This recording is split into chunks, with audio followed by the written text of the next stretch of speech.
Welcome to this evening's event, which is part of the series of events organised to mark the centenary of the Poplar Council Rates Rebellion. And I'm sure later on, before the end, I shall get Pippa or Nigel or someone or Chris to tell you a bit more about the other events that you can look forward to during the year and how you can support the organising work of the committee that we formed to put all this together. Each event is addressing a different aspect of the Poplar Council Rates Rebellion. And this one is about the lessons it might hold for us today. Because, you know, some of us are very nerdy about things that happened 100 years ago and love leafing through dusty tomes and that kind of thing. But actually, the most important thing about history is what can we learn from it?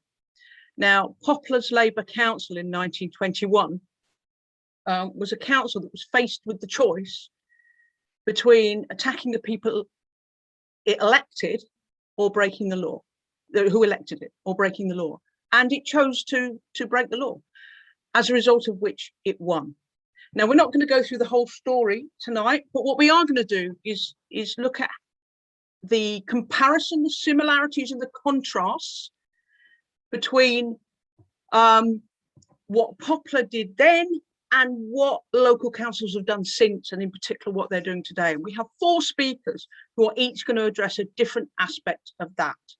And what I will do is I will say a few words about the kind of Poplarist background to the issue that each of those speakers are going to address, and then they will have 10 minutes. And after our 4 speakers have had their 10 minutes and I've done my 4 bits of blurb, then it'll be open to all of you guys to ask questions, make points, join the discussion, etc. Okay, so our first speaker is a Labour councillor, soon to be a former Labour councillor, I understand, but he can tell you about that. It's Councillor Josh Lovell, who's a Labour councillor from in Stevenage. Now, in Poplar 200 years ago, the councillors had to address what they were going to do now they'd got elected. And Charles Key, who was one of the councillors, he said the Labour movement here had to face the question that sooner or later, nationally and locally, the whole movement will have to answer. You now have the power. What are you going to do with it? We have come to make a change. And George Lansbury, perhaps the best known of the councillors, he was very fond of a rhetorical question, was old GL. And he said, Labour councillors must be different from those we have displaced, or why displace them? And I do like to make a crack when I'm doing talks about Poplar by saying that perhaps we should print that on a postcard and send it out to Labour councillors across the country to remind them.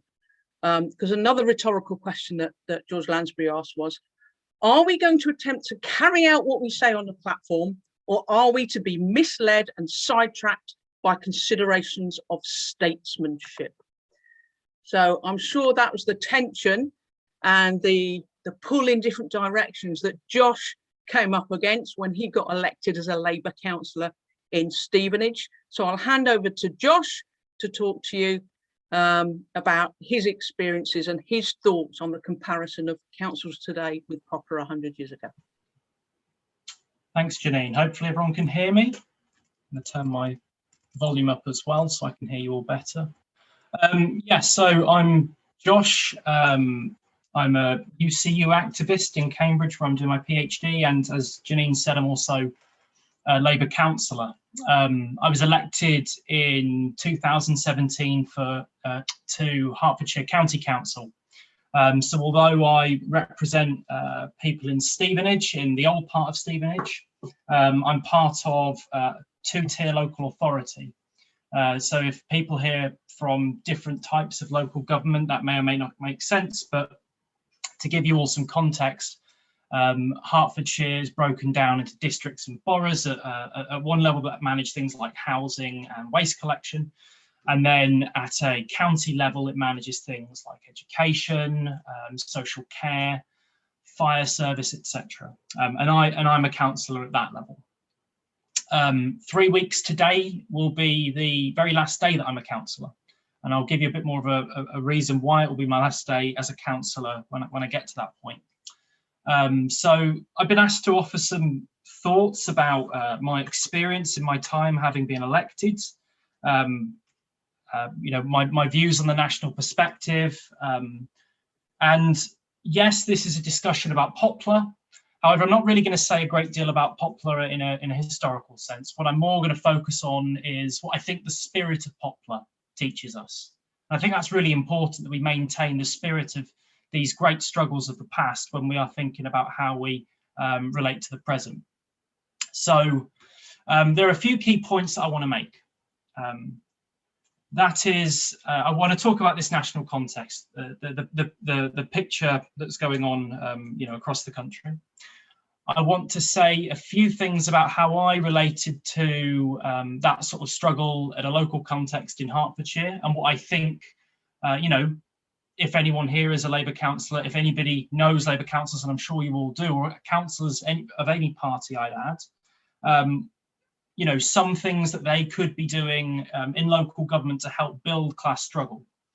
And then finally, I want to end by answering a question that I've been asked a few times, some rhetorically and some actually, you know, will you? And that is, you know, would I stand again?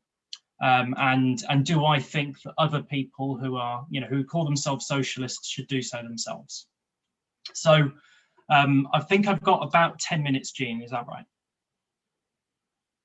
Maybe I've used one. It is, but you already used 2 of them. Right, grand. Okay, well, I'll apologise at this point. My notes are quite scattered because I've got a number of work deadlines on at the moment. So I will try and keep what I'm saying about each of these points brief, and then I'll summarise a bit at the end. But please let me know when I've got a minute left, because I could easily go over quite drastically if not. So I think the national picture, right, and it's no surprise to anyone here, I'm sure, and that's that local government is in financial ruin. We've got councils going bankrupt in various points around the country, and many councils are passing on cuts now that even a decade ago would have been unthinkable. Children's centres are being shut, school repairs are just being, you know, left unfunded. Since 2010, I looked the number up earlier, about 1 million people in local government are no longer employed there. It was about 3 million in 2010, it's only about 2 million now. So the services that were ran and administered by those people have either been outsourced privately, they've either had their workload shared over a smaller pool of people, or they've been cut outright. Okay, so people working in local government are, you know, either being made redundant or they're being overburdened with more work. COVID-19 has indeed worsened this. So lots of councils are involved in private partnership arrangements. For example, Luton Council down the road has a major stake in the airport. Well, the airport didn't run for basically a year at any rate, and that left Luton Council in about £40 million of debt. That happened elsewhere around the country, and the picture basically is that local government is short of billions of pounds of money. It isn't millions, it is literally billions, and probably like tens of billions. Okay. Let's go back a bit though. So 2010, the Tories get back in, David Cameron takes over, and we've got an anti-austerity movement. And this lasts some time. You know, it's involved in the 2011 public sector pensions dispute. But basically, aside a few big notable strikes and struggles around this, there's actually been very little resistance to these cuts, which I think is actually a huge shame because there's so much potential. Okay. I think one of the big problems here, although I think it comes down to ambition, I think it comes down to this low ebb of class struggle, I do think there's a big problem with strategy, okay? Because if we want to fight these cuts, we're going to need a strategy to actually win, right? Now, roll forward from 2010, 2015, I'm saying a lot of this in the context of the Labour Party because I think it's actually quite important. 2015, Jeremy Corbyn is elected as leader of the Labour Party. I helped campaign for him. Both times I helped found our local and now still active Momentum branch in which to do so. But I think it would be wrong to say in the period following 2015 that there was a resurgence in, you know, organising against cuts to the grassroots. I think instead there was an unfortunate trend that emerged. And that's that there was a tendency for left-wingers to get elected to positions in the CLP, some of whom to go to council, but not on a programme to build class struggle, but because they were on the left.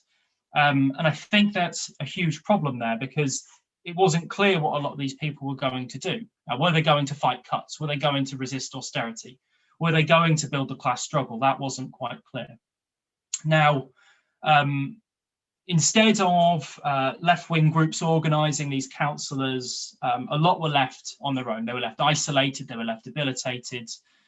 We have a Momentum Councillors network, we have a socialist campaign group of Labour councillors, but neither of these organisations at any point in the last 5 or 6 years have undertaken a serious effort to actually fight the cuts that the government have been pushing through to pushing down onto local government.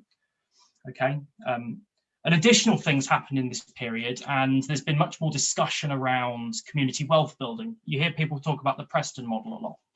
Now, to me, I think, okay, you know, there are some good aspects to the Preston model. You know, insourcing of services into councils is a good idea, but on the other hand, we can't avoid the fact that there's going to have to be a confrontation with the government at some level if we want to restore this lost funding. If we want to resist these cuts, it is going to mean that we have to challenge what is coming from national government, okay? And I think that's something that Poplar taught us. Poplar taught us that if you, if you want to win big, you're going to have to take on the government at some level, okay? I also think that what Poplar taught us as well is when you do so, and the stakes are high, and you've got to be prepared for that. Now, the situation is, however, different, right? So in 1921, you could be, and indeed people were in Poplar, arrested for trying to resist cuts. That doesn't happen now, okay? So I think the first point I want to say is the left wing of Labour in local government needs to get organised. We have these organisations and they've got to do something, okay? It needs a strategy, and I think it really needs to be ambitious. So I want to talk a bit about some of the things I did, personally and with other people in my local Labour Party as whilst I was a councillor. So there's probably clear from what I've said, or what I will say, I'm a Marxist. You know, I'd call myself a revolutionary socialist, and I don't think that socialism can or will be won by government decrees nor resolutions in council chambers.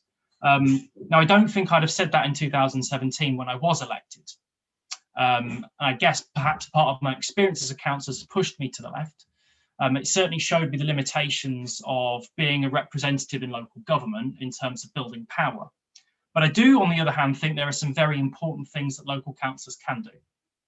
Okay, I think there are some important examples, for example, related to the anti-academisation struggles that have been happening around the country. I think these offer somewhat of a model to build class struggle and resist government privatisation. Now, I was heavily involved in building a dispute as the local councillor for a school that just happened to be going through this process in my local area. There's an argument to be said whether or not that dispute would have happened had we not had a good lefty in local government prepared to challenge the council over this, prepared to call local meetings. Josh, you've got one minute left now, Josh. I've got 1 minute left. Gosh, oh dear. Okay, well, look, I think so I've lost my train of thought. I think there are examples of resistant fights against privatisation at a local level that councillors can be involved in and indeed lead and run. Okay, and I think those are important. Additionally, councillors are given lots of money. I think my annual allowance is about £10,000. And over the last 4 years, I think it's between £3,000 and £4,000 I've been able to put into funds for the UVW and the IWGB, two smaller unions that are actually organising class struggle. And I think that is something. Imagine, for example, if every Labour councillor up and down the country was basically putting aside 10% of their council wages or their council stipend into supporting class struggle financially. I think that would be quite important. I'm going to have to cut what I'm going to say next very, very brief. Okay, and that is this question. Would I stand again? Would I advise others to? I think I'd start by saying, look, I don't think I am restanding because. So I am not restanding because I think there are better places in which socialists can organise than in council chambers. Okay. I think there are more important arenas in which we build class struggle and we build working class power. I think what being on a council does do is sap time and energy in committee meetings, and unfortunately it can have a tendency to bureaucratise class fighters. Okay, and I think there's got to be a way to avoid doing those things to people that still actually build struggle. So, you know, whilst I can see situations in which, some socialists may want to get elected into local government, you know, if there's a big national fight against cuts, I think in advance of those, the most important place for socialists to organise is outside of councils, or outside the council chamber, but building the groundwork on which we can actually have a big national fight. I've had to really cut that down, Janine. So I think that the key points that I really wanted to make, give me 30 seconds. All right, then go on. And that's that, you know, there will have to be a big fight back in local government. Councils have a role in this. But I think it's, our job as socialists to actually be building, campaigns, building struggle that can ensure that those are victorious. I think historically class struggle has preceded victories in local government. Certainly that was true in Clay Cross. But I think if Poplar teaches us anything, that means being prepared to go all the way to defend the people in class that we're elected to represent. So that was probably half of everything I wanted to say, but I'll leave it there, ask me questions in the discussion, and maybe I'll be able to come back to some of the other things I did want to say. But apologies if that was a little scattered. Thanks very much, Josh. That was great. Thanks. And as indicated, Josh still has a lot more to say. So when we get to the questions bit, you might want to ask Josh, what was it you were going to say that you didn't have time for? And then he'll get to say it. Okay, so our second speaker. So a century ago, Poplar's Labour Council took the view that it was essential to apply socialist policies in its role as an employer.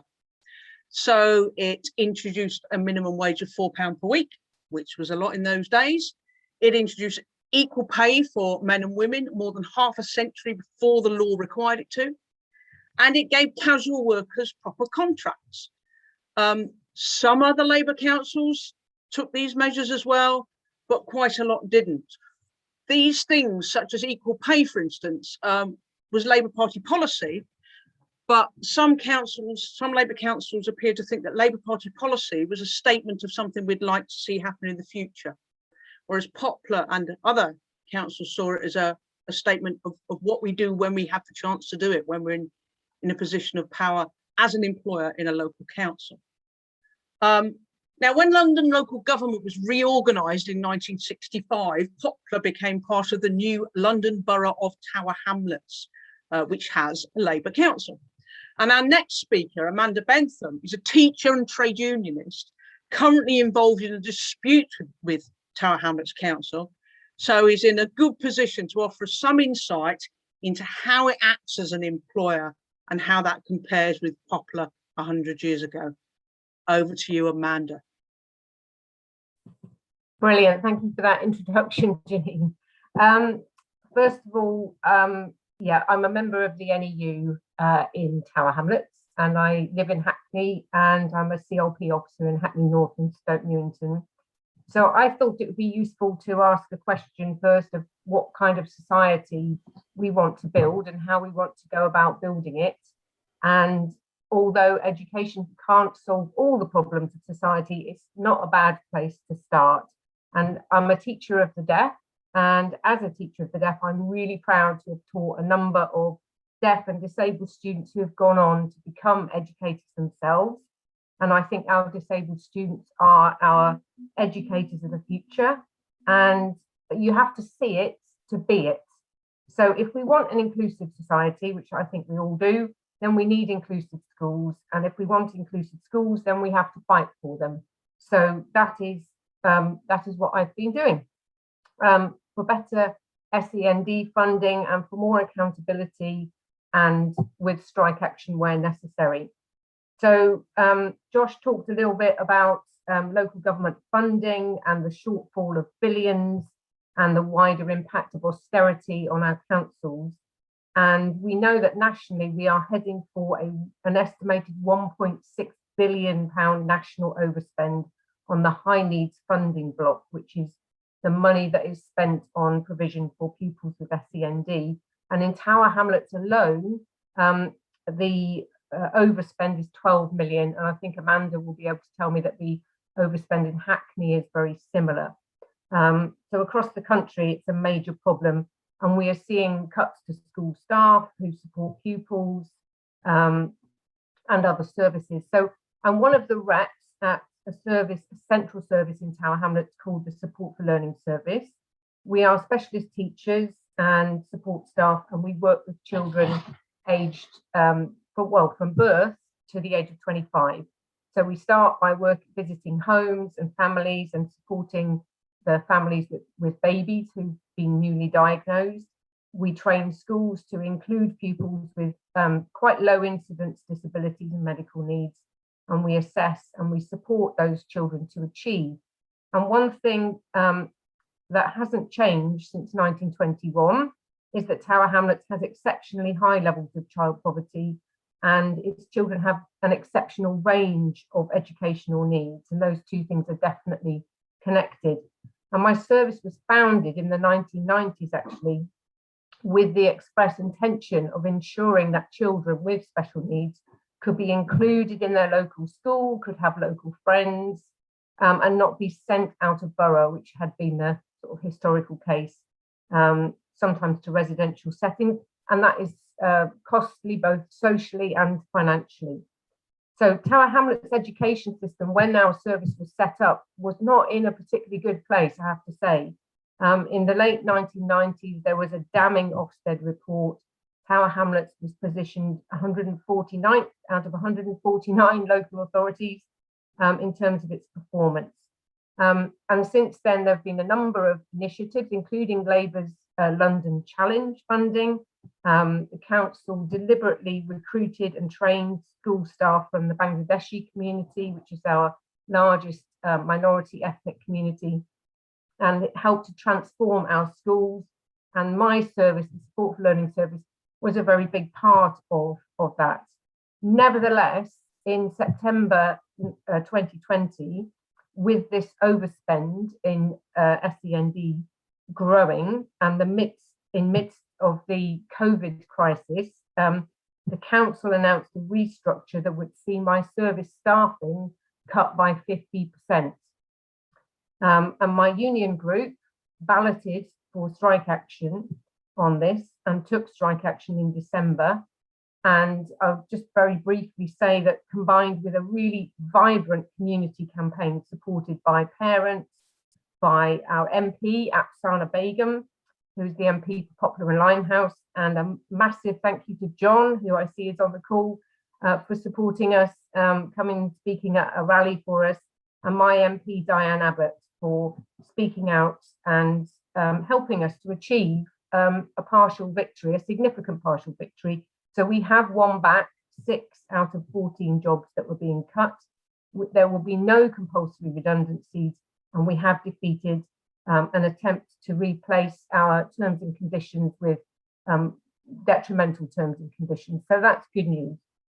But we will obviously see job cuts and a cut to our service, and there still will be a worse deal. And I have to say that 70% of the pupils with SEND in Tower Hamlets are from Black, Asian and minority ethnic backgrounds, and almost half of the children who have an EHCP, an educational, health and care plan, are on free school meals. Now, another fight for SEND jobs is looming in Tower Hamlets College, which is part of New City College, where they're planning job cuts and a reduction in support for students. So that's something else coming up on the horizon. But looking at the council particularly, we're looking at what else is happening there.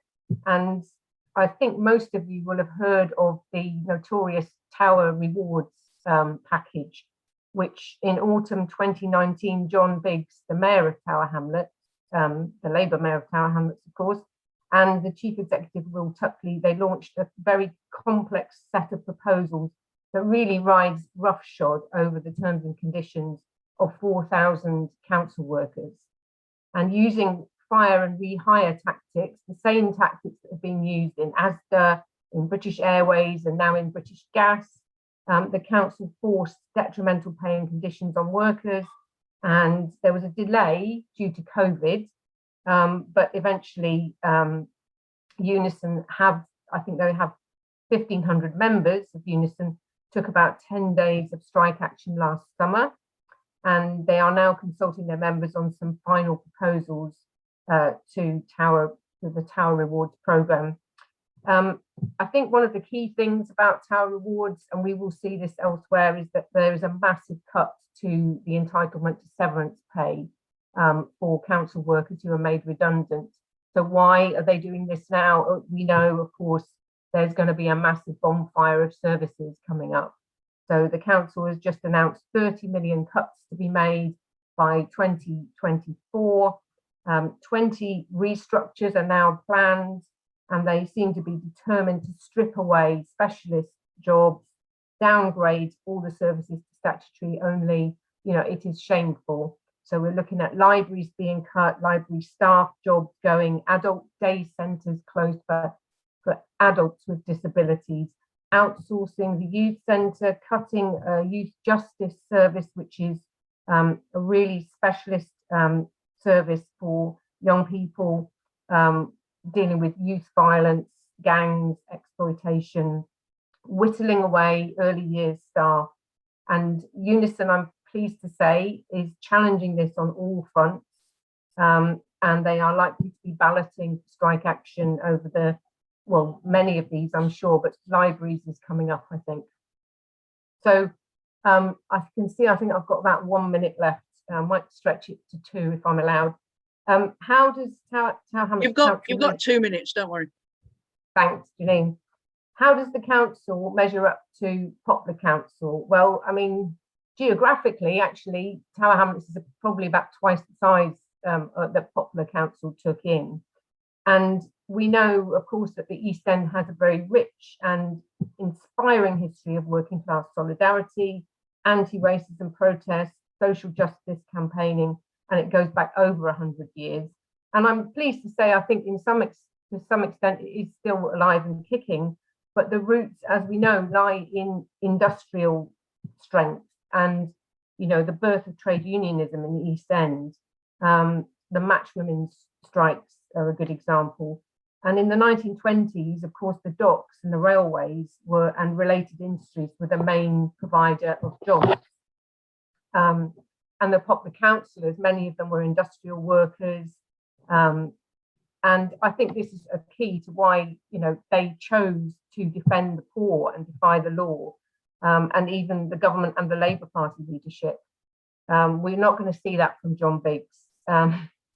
So although now the council and the NHS would be the biggest employers, and trade unionism is, as I say, still alive and kicking, it's the financial sector that has literally replaced the docks. Canary Wharf is the capital of capital, and it is a concrete and glass example of how the super rich are living side by side with low income, socially deprived families. And we have gentrification and we have city creep pushing up housing costs. Most of the kids that I teach are on low income families. Some of the parents are on 0 hours contracts. Most of them are on benefits. So in the 1920s, Poplar had the highest rate of poverty nationally, and shamefully today, the highest rate of child poverty is in Tower Hamlets at 55.4%, despite all this wealth sitting in Canary Wharf. Bethnal Green and Bow is the constituency with the highest rate of child poverty, and Poplar and Limehouse is apparently the 6th highest rate. We have double the average in London in terms of the percentage of children on free school meals, which is 34%. So the councillors, we don't have many working class heroes. They are mostly bureaucrats. They are mostly career politicians. There are some very good socialists in there, but an awful lot of people who are there to represent the interest of local business. And you don't need me to tell you that Biggs is no land free. You know, as Janine was saying, In the 1920s, the newly elected Labour Council built houses, they expanded the provision of libraries, parks, swimming pools, they improved public health and standards of living, and they chose to fight when they were faced with Tory cuts. But sadly, the Labour Council of Tower Hamlets has chosen to keep quiet, really, just stand by instead of standing up for communities. So as a trade unionist, I would say our response has to be to challenge, to organise, to strike. And I think to end on a positive note, we have an excellent MP in Poplar and Limehouse, Afsana Begum, who gives me a lot of hope.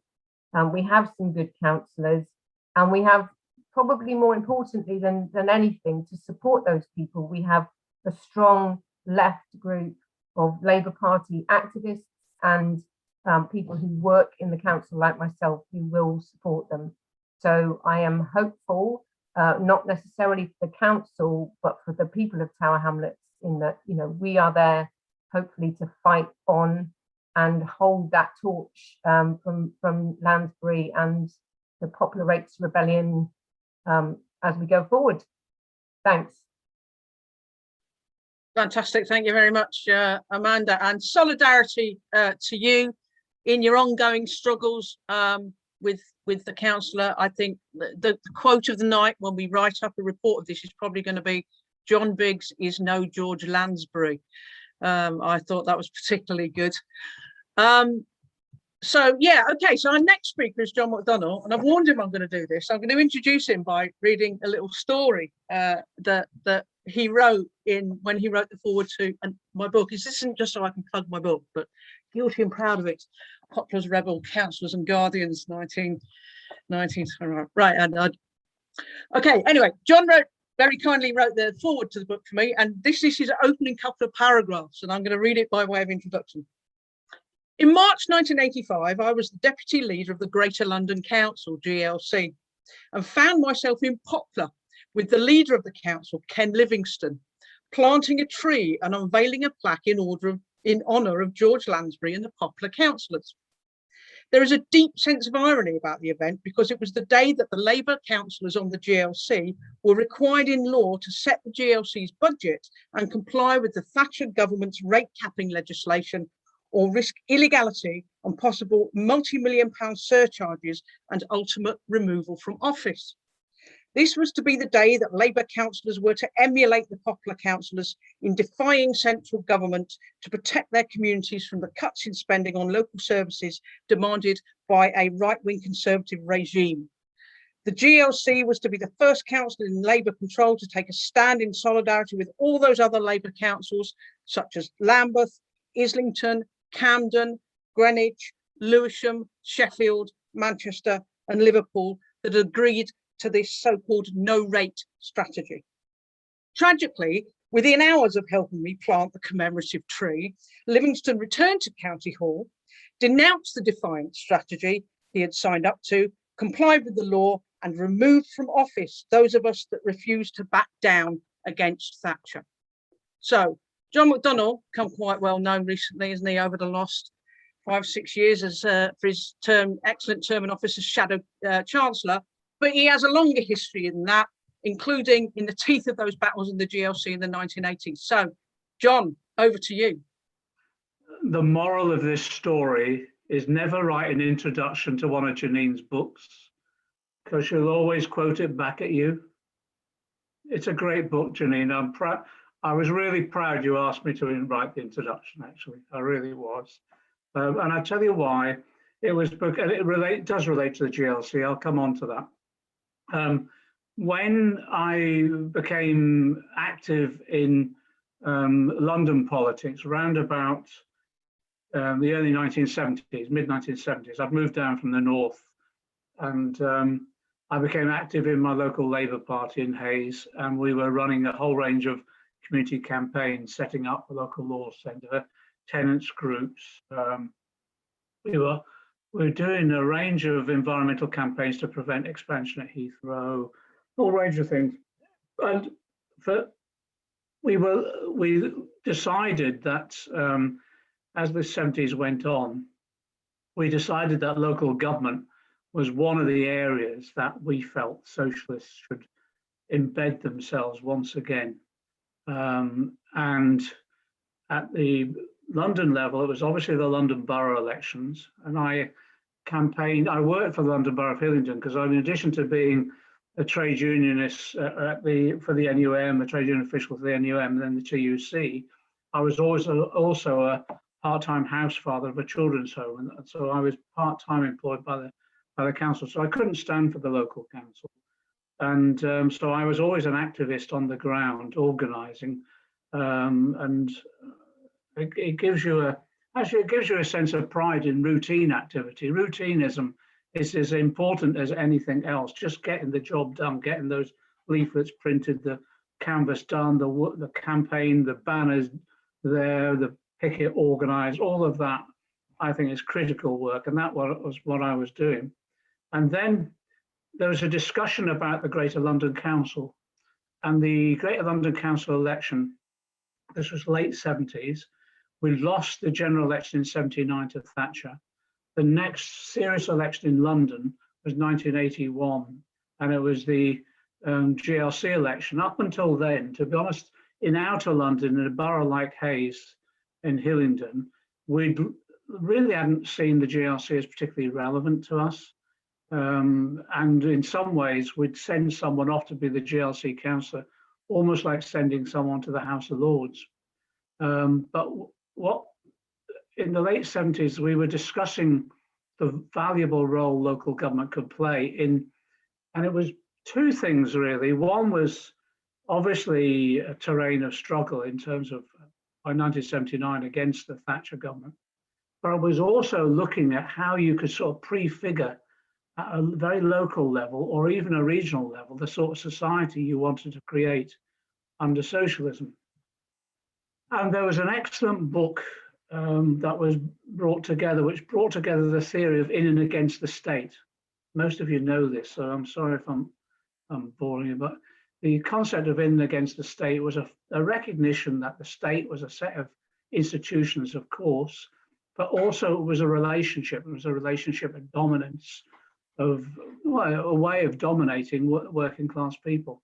So the discussion was, how do we go into the state, so in the state, but then you become against that state relationship. So you go inside the institution, but you change the state relationship by no longer having the state as a relationship of dominance of people, but one which is truly democratic, and you're passing power out back to people as much as you possibly can. And you're empowering people so that the state actually becomes a vehicle for transformative change. So we were looking, the discussion was going on quite extensively, and we were looking at opportunities to do that, both at the local level, both in terms of the borough, but then also for us, suddenly the GLC became important. One, because it was the first election after Thatcher, and we had to demonstrate we could defeat the concept of Thatcherism. And secondly, because of actually we were increasing awareness of the significance of its services, particularly around public transport, but also issues like the fire service as well, because of the cuts that were coming under Thatcher.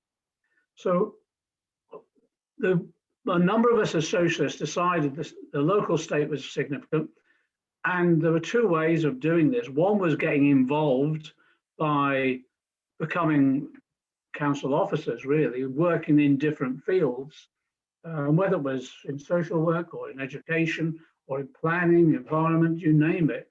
Environmental health, food standards, all of that was quite important. So you could become a council officer and start working in a different way and challenging the system from within. The other way was to be elected.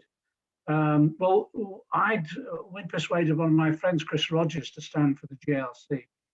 And I was going to be his agent. And then what happened? Chris got elected to the old CPSA, I think, one of the exec committees there, and pulled out at the last minute. And so I got volunteered by others to become the candidates to step in. So all of a sudden I get elected to the GLC. It was all quite accidental, really.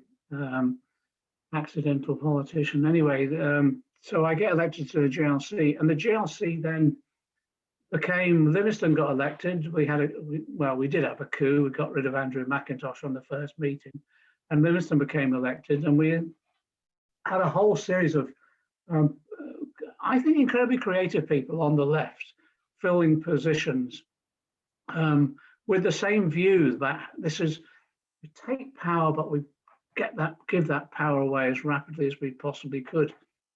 And we were looking, in the discussions that were taking place, we were looking at historical examples.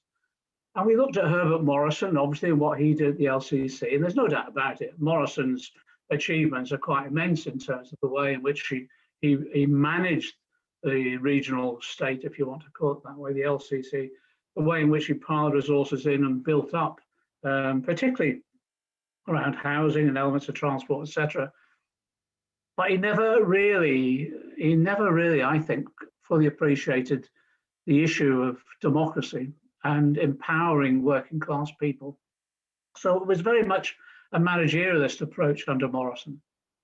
But then a number of people then said, well, look, there's another, what about the history of London local government around Poplar? And we came across Poplar, and there'd been a few things written about them, and it was almost a sort of mythology of what went on. And then you realized actually the Poplar councillors were doing exactly what we wanted to do, which was, use democracy to transfer power to working class communities, and at the same time use the resources of the council to dramatically change people's lives, tackling low wages, making sure people had decent jobs and services provided in-house, and making sure that people got decent pay. And in that way, they could transform a whole community in East London. So the Poplar councillors and their political analysis and direction was one that we associated ourselves with. But then also we knew we didn't go into this naively. We knew that at some stage Thatcher would come for us. In 1981, we won the election. Thatcher was at her most unpopular at that time. Then, as you know, what then happened was the Falklands, etc., and that just about saved her. But we knew that was the first. It was the first years of neoliberalism. It wasn't called neoliberalism then; it was called monetarism. It was the first real years of harsh imposition of a regime of cuts across the whole public sector, particularly though in local government. And Thatcher identified us just as much as she identified the miners as a way in which power was being transferred to working people, a way in which working class people were empowering themselves. And therefore, just as the miners had to be defeated, we had to be defeated as well. And so the Tories came forward with the whole process of rate capping to prevent us having the resources available to invest in public services, pay people a decent wage, but then also extend the range of activities that we were undertaking, particularly to tackle the issues around the London economy. And a lot of that was about making sure that we put our resources to support workers developing control over their working lives, both in their firms, and also through the development of cooperatives, etc., in the wider economy. So obviously Thatcher saw us as a complete challenge to the whole ideological basis of what she was developing her policies in national government, and saw us that we had to be, first of all, controlled, and then secondly, when they couldn't, they were worried about being able to control us, to abolish us altogether. And that's how the rate capping campaign came about. You got a minute or two left, John. Okay, the rate capping campaign came about because we thought we're going to go into a struggle over the funding of the services that we provide. We're going to go into a struggle with central government. We have to be gearing up for that now. And what better example than Poplar councillors, where they just stood firm in absolute solidarity, and if necessary, were willing to go to prison. And it's interesting, when they were in prison, Herbert Morrison visited them, begging them to capitulate, and they refused. And what happened in the rate capping struggle with us is there was a strategy discussion across the country, included all the regional leaders, including people like David Blunkett, etc., the Liverpool councillors. Ted Knight in particular in Lambeth was brilliant. And they agreed a strategy of not setting the rate and having a confrontation with the government. Interestingly enough, I argued for a strategy of staying in power for as long as possible. But the majority was not to set a rate, bring about a confrontation and in absolute solidarity. So that was the majority. But I went along with it. But when it came to, unfortunately, a number of our comrades on the day when we went into battle felt they couldn't stay the course. And there's an irony. Here was me who argued against the no rate strategy and staying in power, was the one who actually then stood firm and said, no, we stick to the original strategy and take the government on. What then happened, unfortunately, we fell apart. We got removed from office, etc., by Ken. And then eventually, a year later, the GLC gets abolished. But however, even if there was it was defeated in that way, nevertheless, I think I'm proud of what the GLC did in the attempt to empower people in that way, and I'm proud, obviously, of all those who stood firm. But we wouldn't have done it. We wouldn't have even had the inspiration if it wasn't for the Poplar Councillors. Final point I want to make, Janine, before you shut me up. The issue now is, where do we go from here? Because there's another £15 billion worth of austerity cuts coming across departments. Local government is going to be a target again. When I was on the Shadow Chancellor and Jeremy was leader, we said to the Labour Council leaders, we understand the law now is that much tighter and limits what they can do, but at least they can campaign. They can campaign against the cuts. They never delivered in that campaign. So therefore, I think the task now is to support all those councillors who are willing to stand up and campaign against the next surge of cuts that will take place, and do everything we can to mobilise. And exactly as has been said in Tower Hamlets, you mobilise across the piece, the community, supporting those councillors who stand firm and want to fight back, the trade unions themselves, and start building that movement. Because I think the way we're going at the moment, politically, certainly from the Labour Party's perspective, I think the surge in terms of radical opposition to this government will come from the grassroots. And one of the flashpoints will be local government again. I'll be quiet now, Janine. Thank you very much, John. Discipline will reign. Cheers, thank you very much. I'm sure there should be some questions coming your way soon. When you said at the beginning, the lesson from that story is, I thought you were going to say, never trust Ken Livingstone, but there you go. Okay, so lots of questions coming in on the chat, but before we get to them, we have one final speaker, last but by no means least. So look, one of the key features of Poplar's Labour Council 100 years ago was that it took its orders from the local Labour movement. So this was an issue on which Labour's militant and moderate wings disagreed. So let's personify them by George Lansbury for the militant wing and Herbert Morrison for the moderate wing. Herbert Morrison was mayor of Hackney at the time of the Poplar Council Rates Rebellion. He is also both the literal and political grandfather of Peter Mandelson. And Morrison argued that Labour councils are not accountable to the local party. They have to represent everyone, although strangely, people who say they have to represent everyone never seem to come up with an actual mechanism by which people can do that. Whereas Lansbury argued that Labour councillors are accountable to the local Labour movement, and that the local Labour movement should decide their policies and strategies. Now, I mention this because a couple of years ago, when I still lived in Hackney, the council, so the government had massively cut funding to councils for children with special education needs and disabilities. And councils were faced with a choice, much like Poplar Council was faced with a choice. Do we pass on these cuts or do we resist them? And both constituency Labour parties in Hackney, there's two CLPs, North and South, both of them passed resolutions saying that council should refuse to cut the special education needs disabilities SEND funding budget, but the council did it anyway. And that was just pretty much unanimously accepted, as though they didn't have to do what they were told by the Labour Party. So that's by way of introducing our last speaker, who is Amanda Elliot, who I got to know well during that campaign against SEND funding cuts in Hackney. She's an absolute star campaigner, champion, and activist, and she's going to talk to us a bit about campaigning on that issue. Over to you, Amanda. Great. First of all, thank you for that lovely introduction, Janine. Probably a little bit over-egged, but there you go. My name is Amanda. I'm a Hackney resident and a parent of an autistic young man who was for a while educated in Hackney schools. He didn't have an easy passage through his education. It was a big battle through primary school to get support that he needed, but his primary school was very inclusive and people were very willing. There was a bit more money around at the time and people were willing to try. However, he's now 22, so it's probably not worth me talking too much about him and his needs now.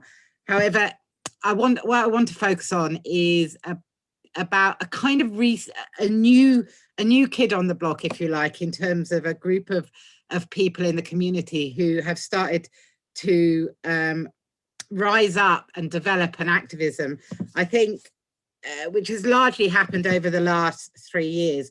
We're not traditionally known, parents of disabled children have typically in the past been seen as, you know, going about their business, carrying out their caring responsibilities and not necessarily being engaged in trade union activity. Or, I mean, there are parents of disabled children who are in unions, but generally we were sort of passive recipients of services.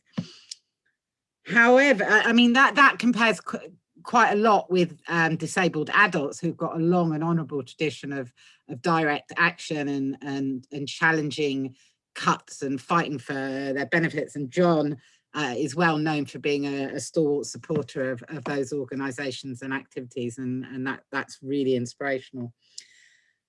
I think the origins of what has changed in the last, say, 10 years is it's always been really tough to have a disabled child and get support services.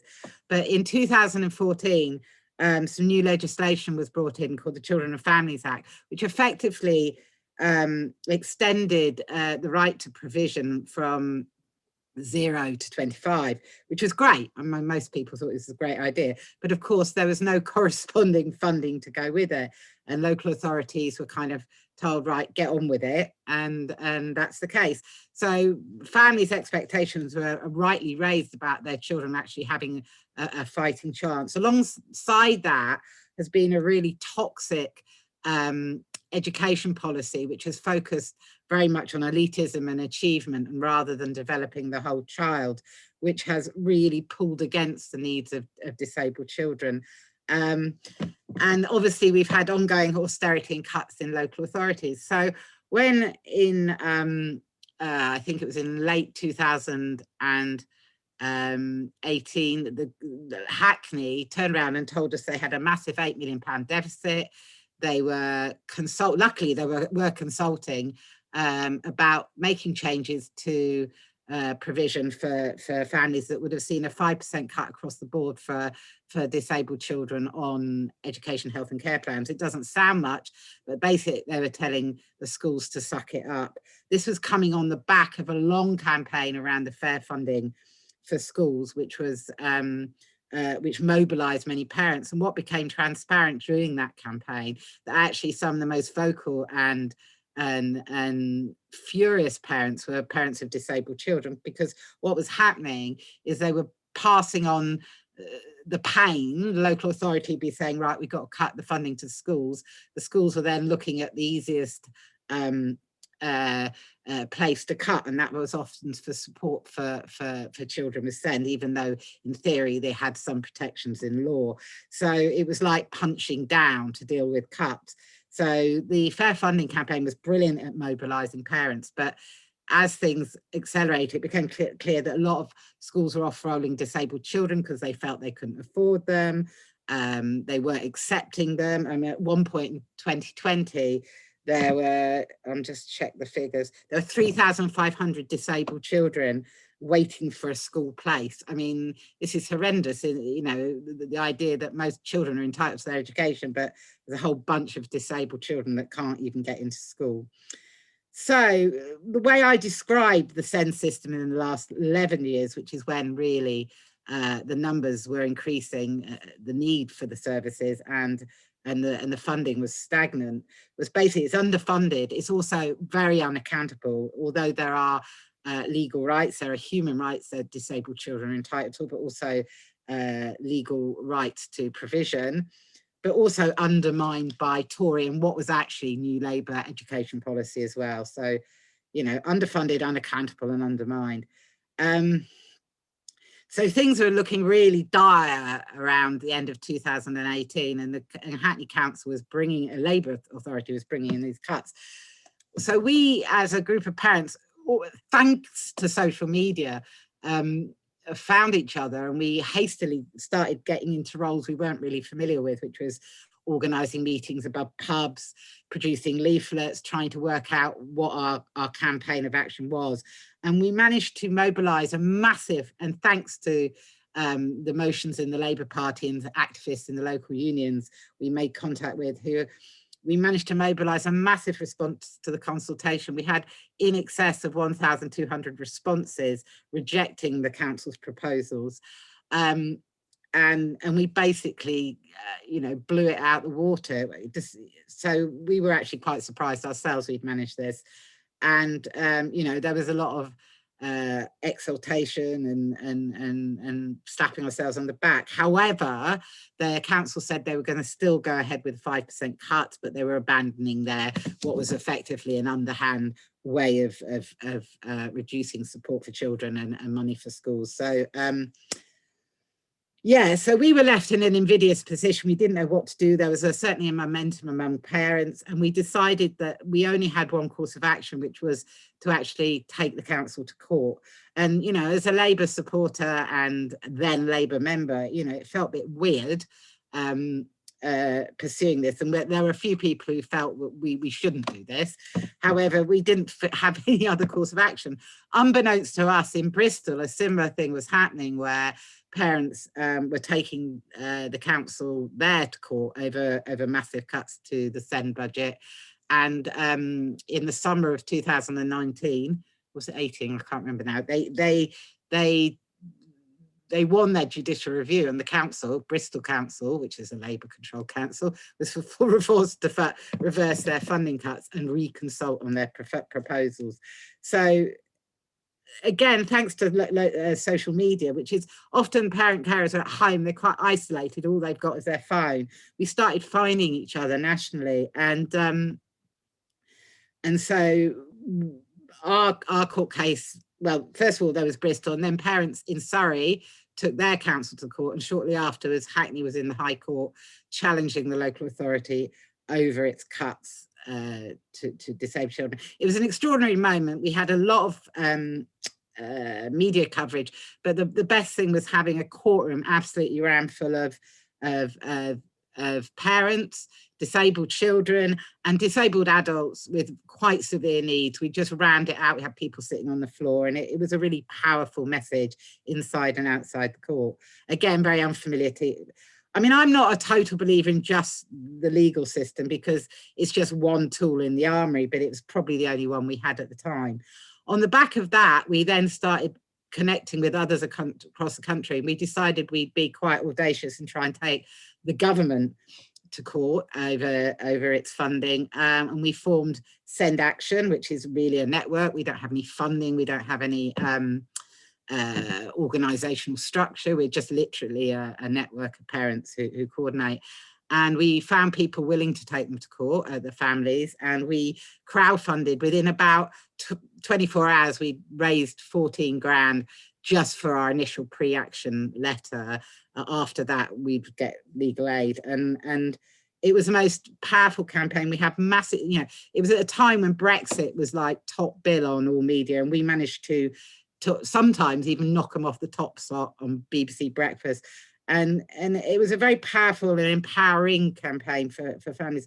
One thing we found was we got a lot of solidarity from grassroots trade unionists in the NEU, some support from the head teachers union, although it has to be said, when we came to submit evidence, we got let down in lots of ways, because what we wanted to show was clear evidence of what the impact of the cuts on local schools would have been, and people got a bit shy then, and we may have swung it for us, so we were a little bit disappointed. But we did, you know, people lent us around just before the legal action. We also decided to have a demo outside the town hall, and I honestly expected, culturally, it's not something parents of disabled children are accustomed to, and it was a candlelit.